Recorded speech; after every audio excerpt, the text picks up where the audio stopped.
world to ship to India and other places, and diversifies the potential source of suppliers that you can talk to, and it enhances our ability to make exports. In Canada, there has been a lot of problems with rail transportation this year, and in the United States as well.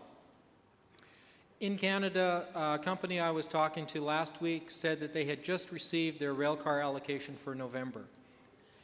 That sadly is not unusual. Many companies are in that situation, and that has created a lot of problems.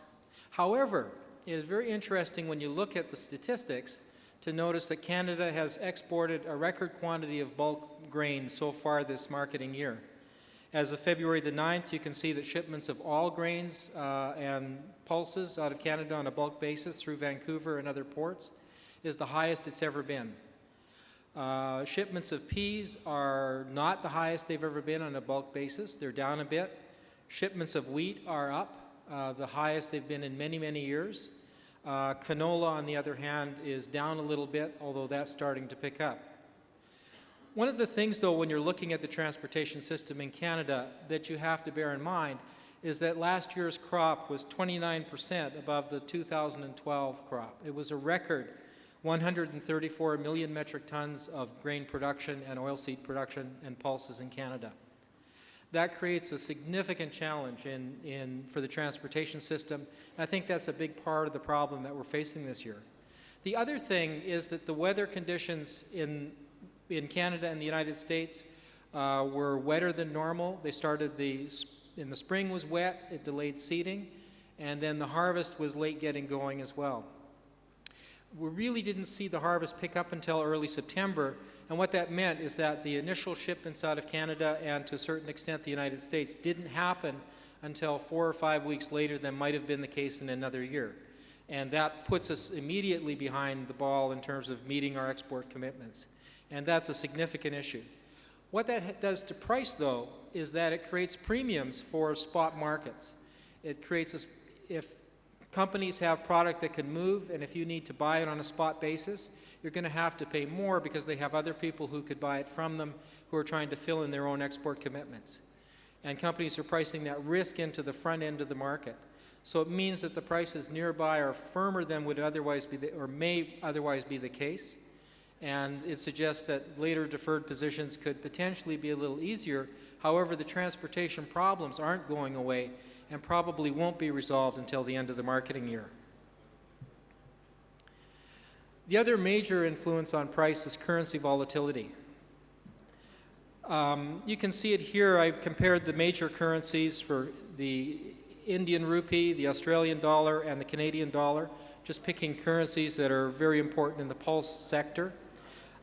These are all relates to the US dollar. What I did, instead of just showing the rate, is I turned it into an index because I think that that makes it easier to see the relationship between the different currencies. And you can see that the Indian rupee has fallen significantly faster than the other currencies in the last couple of years. The one thing, though, about currency is that it really doesn't matter if a currency is weak or if it's strong. Business will take place. India and other countries will import as much as they would, no matter where their currency is at, because you just adjust to that. The market adjusts to the price, and business will happen as usual. Where it is an issue, though, for India and some countries, is that when you're in those periods where the currency is very volatile, that freezes the buyers. Unless they have the ability to hedge their currency, they withdraw from markets, and you just don't see any purchasing activity going on at that time. So that has an immediate impact on demand. Sometimes it has a negative impact on price, although that would tend to be followed by a period of buying kind of clumping together at the other end and quickly driving prices up. Currency, you can see the effect of the currency movement here when you look at the track Vancouver price for red lentils. I converted into rupees on the other end, and you can see that in the last couple of years, the price in terms of rupees has not come down as much as it has in US dollars. And that's a direct impact of the exchange rates. And so it's causing your price to effectively be higher. And you can see when you look back in time, there was a bit closer relationship for a long time between the export asking price of lentils, and later you'll see is the same with peas, and where the rupee was. But that has changed a lot. And here you can see it again, the same impact in terms of yellow peas, where more recently the rupee has devalued, and the price in rupee terms is much higher than was the case a couple of years ago in relationship to the export asking price for yellow peas.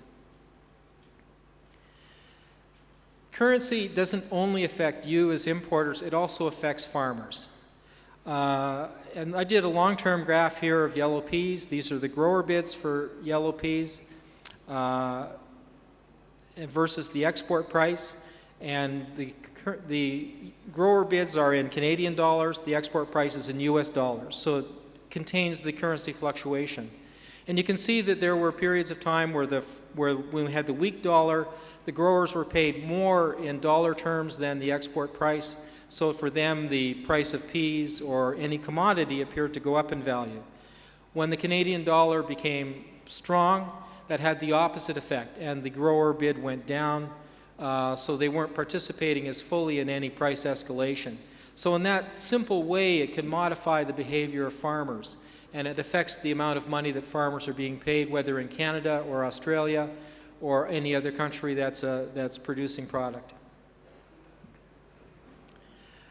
One of the main outside influences, and probably the most important, is competition for acres. Here, if you look at the indexes for all the different commodities, oilseeds, cereals, the pulse price index for Canada, the pulse price index for the United States, and a world pulse price index, that they do tend to follow each other more or less.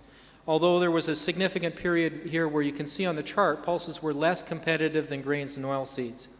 And when they're less competitive or more competitive, that has an impact on acreage. The only problem is when you look at that graph is it's very hard to see what's going on, so I converted it to a percentage. Because really, when farmers are looking at prices, they're looking at the income relationship of one commodity to another. Given that it's a relationship, if you express that as a percentage, that gives you a sense of how those two things are moving together. The other thing that I believe is that people make their decisions, their sense of history is about 3 years. So if you look at a running average here, which is the red line on the graph, that's the 3-year running average of the relationship between the World Pulse Index, which represents principally exporters, and grains. And you can see that in the 2009 period, starting in 2008, moving into 2010, that pulses moved to a premium to their traditional relationship to grains, and that had an impact on acreage. World Pulse area jumped 15% in 2010 just because of that fact. What that means is that if you pay attention to these relationships, you can begin to predict what will likely happen to area, whether it goes up or down in the coming months. And that becomes a tool that you can use to get a sense of where price is likely to go, because you can get a sense of where production is likely to go. I did the same thing with oilseeds, and you can see again that there was this period of time where the pulse price index fell out of its normal relationship with oilseeds. It did the same thing with grains. That was in about 2011, starting in 2010. What happened then was acreage of pulses in the export countries in Canada, the United States, Australia, Turkey, fell 21%. And that was directly in response to the fact that pulses were not providing competitive returns to the farmer, or as competitive as they had in the previous time frame. So that had an immediate effect on acreage that year, and pulse production in those countries declined. However, that leads into an interesting observation, because of shifting production, world production didn't fall by that amount. You can see here that production in the export region among exporters is becoming kind of flat in terms of the quantity they're producing every year. What I've done is I've compared my forecast for next year, which is 2014-15, with 5-year averages going back several years. You can see that the forecast for this coming year is identical to the recent 5-year average for exporters. For other people, for countries other than India, it's similar, but it's down a little bit. The only growth in there is India. Average annual pulse production in India has been rising, as you know, and I think that's going to continue for some time. I don't know how much higher it can get. I know that there's a lot of optimism on the part of your government that you will reach the point in a few years where you do not need to import pulses at all. I frankly have my doubts about that, but that doesn't, my doubts don't mean it can't happen. It just means in my mind I think it's somewhat unlikely. I decided to also look at this as a share of production, and this is where you can see quite dramatically. In the 1990s, there was a shift in world production away from net consuming and net importing countries into net exporting countries. Pulse production in Canada, the United States, Australia, France, in Turkey was going up, and those countries were principally to fuel their export industry. More recently, however, the growth in pulse in those countries has stalled as a percentage of world production, and all of the growth has taken place in India.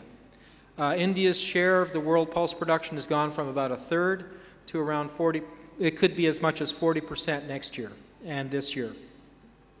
On the other hand, production in other countries in other parts of the world, whether it's South America, Africa, other European countries, other parts of Asia, has been declining. And that's an interesting thing. So it shows that there is a constant shift in where pulses are being grown in the world.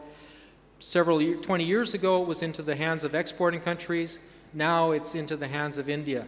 And it's an interesting shift. And that will have a profound impact on where markets go in the future. So now we'll take a look at the outlook. Thought I'd do peas and lentils together, then beans and chickpeas. World pea production, I think, will be very little changed from last year in the coming year. When I'm talking about 2014, I'm talking about crops that have yet to be planted. Things that will be harvested in Canada next fall, next fall's harvest in the United States, in Australia, and so forth. What is interesting is this is just a summary of where I see the production shifts going on. Production in Russia probably continuing to grow. Canadian production will probably be down in terms of metric tons.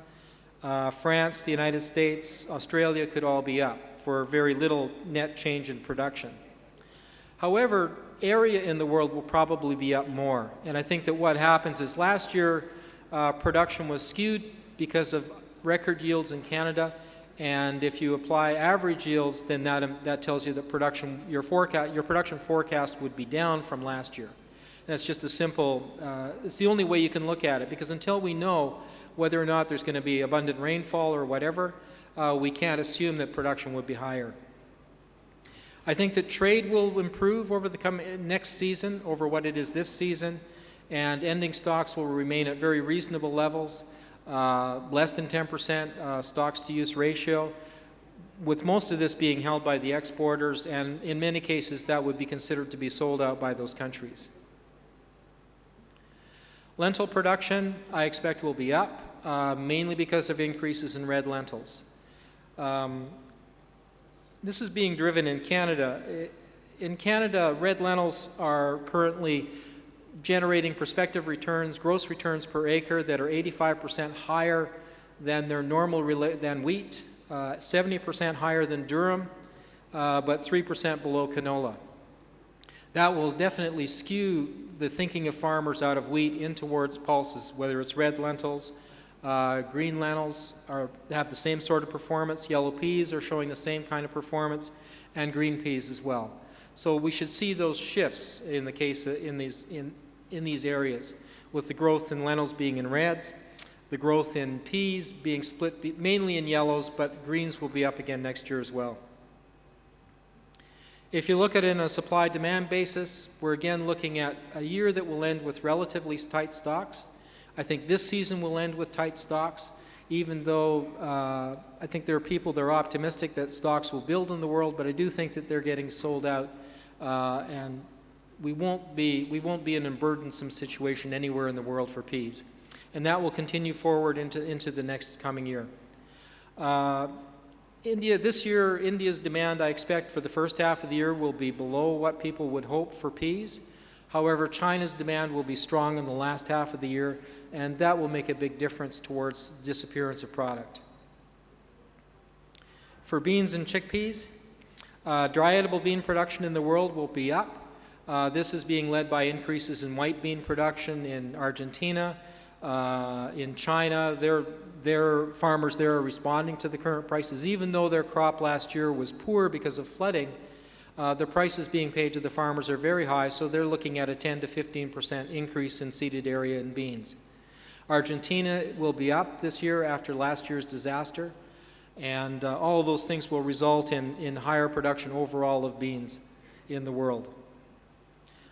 The supply-demand situation is very tight for beans, and that will continue to be the case into the coming year. Looking at stocks-to-use ratios in the 2 to 4% range, below normal for the coming year, 3% next year, 2% this year. For chickpeas, I think that chickpea production will be down a little bit on Kabulis, potentially up on Desi-type chickpeas, with that being led by India. In the Kabulis, area is coming down in most countries. However, return to average yields will kind of keep production at higher levels. So we won't see a lot of change there. But we are seeing a slow tightening up of stocks in Kabuli chickpeas, and that will help increase prices over the long term, but we still have to get through this downtrend right now, and that will probably remain in place for several months. In Desi chickpeas,